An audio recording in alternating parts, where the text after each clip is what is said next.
اب وہ تحفے نیچے آ گئے، اب تحفوں کو اوپر بھیجنے کے لیے وہ ٹیلی فون چاہیے۔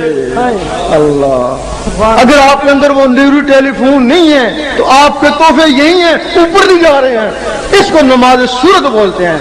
صورت کا مطلب ہے کہ جس طرح تمہارا عکس ہے، اب عکس تمہارے فوٹو سے کیا حاصل ہوگا؟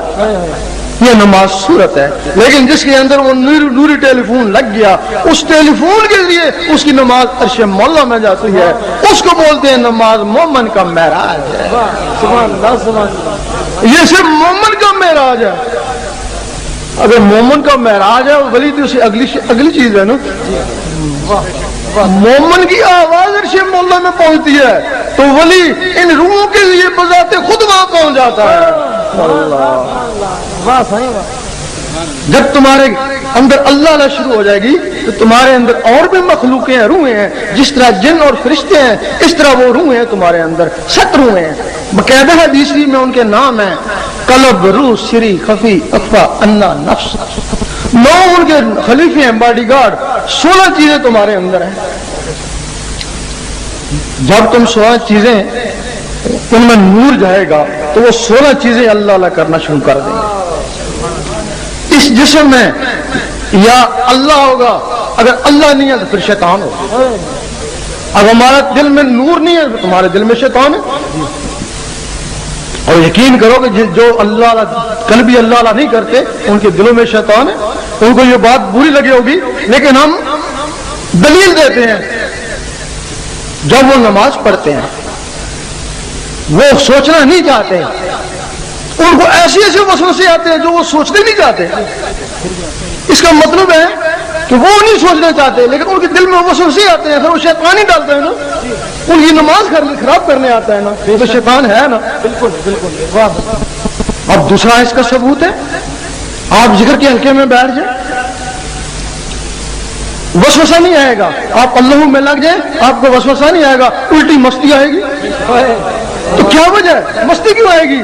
کیونکہ جس طرح کوا تیر سے بھاگتا ہے اس طرح شیطان اللہ سے بھاگتا ہے۔ جب اللہ سے شیطان بھاگتا ہے، لیکن جب تم اللہ کا ذکر چھوڑو گے تو پھر واپس آ کے جائے گا نا۔ اگر تمہارے اندر ہی ہلکا بن جائے تو وہ تمہارے اندر کی مخلوق اللہ کرنا شروع کر دے تو پھر یہی مسجد تو یہی کعبہ یہی گلے دل۔ میرا شاہی میرا شاہی دین نبی کا سچا دائی، ارے ان سے ہم نے نعمت پائی۔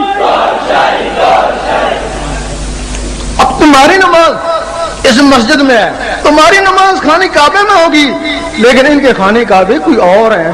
اللہ، یہ جب جوان ہو جاتی ہیں ان کا خانہ کعبہ بیت المعمور ہے، یہ وہاں جا کے نمازیں پڑھتی ہیں، عرش مولا میں جا کے نمازیں پڑھتی ہیں، فرشتوں کے ساتھ نمازیں پڑھتی ہیں، نبیوں ولیوں کی روحوں کے ساتھ نمازیں پڑھتی ہیں۔ اور یہ اس وقت تک سر نہیں اٹھاتی جب تک اللہ جواب نہ دے لبیک یا عبدی، اس وقت تک سر ہی نہیں اٹھاتی ہیں۔ پھر یہی چیزیں ہیں کہ تمہارے اندر ہیں، یہی چیزیں ہیں نور سے بالکل نوری ہو جاتی ہیں۔ جب نوری ہو جاتی ہیں تو پھر انسان سوچتا ہے دیکھیں اوپر کیا ہو رہا ہے، یہ اوپر پرواز کرتی ہیں، بیت المعمور سے بھی اوپر چلی جاتی ہیں، فرشتے روکتے ہیں نہیں رکتے، کہتے ہیں جو کچھ بھی ہے بیت المعمور سے آگے جل جائے گا، اور یہ بیت المعمور سے بھی آگے چلی جاتی ہیں، وہاں پہنچ جاتی ہیں جہاں رب کی ذات ہے۔ ظاہری جسم سے حضور پاک وہاں پہنچے اور ان مخلوقوں سے ولی وہاں پہنچتے ہیں۔ جب کوئی اللہ کے روبرو چلا جاتا ہے تو ایک دوسرے کو پیار سے دیکھتے ہیں، پھر اللہ تعالیٰ فرماتا ہے میں تجھے دیکھ لوں تو مجھے دیکھ لے، دیکھتے پیار سے دیکھتے، پھر وہ اللہ کا نقشہ اس کی آنکھوں میں آتا ہے، آنکھوں سے اس کے دل میں جاتا ہے، جب دل میں جاتا ہے پھر اللہ تعالیٰ فرماتا ہے اب تو نیچے چلا جا، اب جو تجھے دیکھ لے وہ مجھے دیکھ۔ میرا شاہی میرا شاہی دین نبی کا سچا دائی، بن کے مست ملنگ رہیں گے یہ دنیا والے انسان یہاں تک پہنچ سکتا ہے، اور انسان پہنچے ہیں، 7 سیارے ہیں، 7 جہان ہیں، ہر جہان سے ایک ایک مخلوق پکڑ کے اللہ تعالیٰ نے ان کے جسموں میں ڈال دی اور 7 ہی جنتیں بنائیں۔ پتہ نہیں اس کو کس جہان کی سیر کرنے کا شوق ہو۔ اگر اس کو ملکوت کا شوق ہوا تو قلب کو طاقتور بنا لے گا، اگر جبروت میں جانے کا شوق ہوا تو روح کو طاقتور بنا لے گا، اگر اس کو شوق ہوا کہ میں اللہ کو دیکھوں تو لطیفہ اللہ کو طاقتور بنا لے گا۔ اس کے بعد اللہ تعالیٰ نے 7 جنتیں بنائیں، وہ ایک ہی جنت کافی تھی نا، تو 7 جنتیں کیوں بنائیں؟ تو پھر اگر ایک ہی جنت 7 جنتوں میں ایک لوگ ہی چلے جائیں، نہیں، اس نے پھر 7 مخلوقیں بنائے۔ یہ قلب سے بات کرے گا، خلق کا ایک کردار ہے، یہ روح سے بات کرے گا، دار السلام کا، یہ سری سے کرے گا، دار القرار کا، یہ خفی سے کرے گا، عدن کا اور نعیم کا، ماوا کا، فردوس۔ ایک سے ایک اعلیٰ جنت ہے۔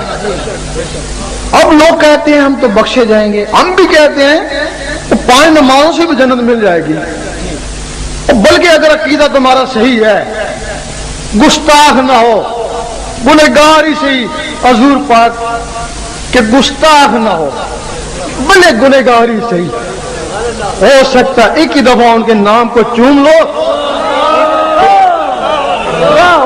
اسی صدقے سے اللہ تعالیٰ تم کو بخش دے۔ اور ہمارا عقیدہ ہے گستاخ نہ ہو، کلمہ گو ہو، بخشا ہی جائے گا۔ لیکن اب بخشا تو گیا، ادھر اللہ تعالیٰ نے فرمایا کہ ان لوگوں نے سمجھ رکھا ہے ہم ان کو نیکوکاروں کے برابر کر دیں گے، بخشا بھی گیا، اب نیکوکاروں کے برابر تو نہیں ہو سکتا نا۔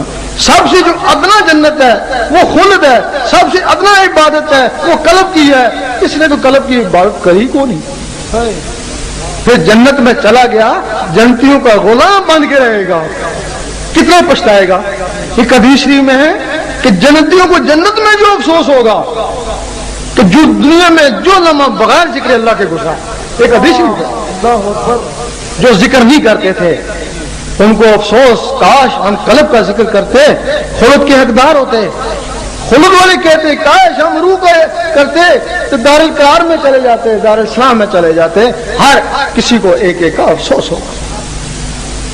نعرہ تکبیر، نعرہ رسالت، نعرہ حیدری، نعرہ غوثیہ۔ اب جو بات دل میں ہو، جو زبان میں ہو، وہ دل میں ہو، اس کو آپ سچا کہیں گے نا۔ دنیاوی لحاظ سے بھی اگر آپ کی زبان میں کچھ اور ہے، دل میں کچھ اور ہے، آپ منافق ہیں نا۔ دنیاوی حساب سے بھی اگر دنیاوی حساب سے آپ منافق ہیں تو اللہ کے معاملے میں اگر آپ زبان میں اور رکھیں تو دل میں اور رکھیں تو آپ بہت بڑے منافق ہیں۔ کیوں جی؟ جب آپ نماز پڑھتے ہیں، اس کی نماز پڑھتے ہیں، زبان سے کہتے ہیں کہہ دے اللہ ہے کہ دل کہتا ہے کالج آٹا ہی کونیا، اوپر زبان سے کہتے ہیں اللہ عصمت، اللہ بے نیاز ہے، دل میں کہتے ہیں بیوی بیمار ہے، لامیاں لے دعا لامیوں لان، دل کہتا ہے ڈیوٹی سے لیٹ ہو گئے، چل زبان میں اور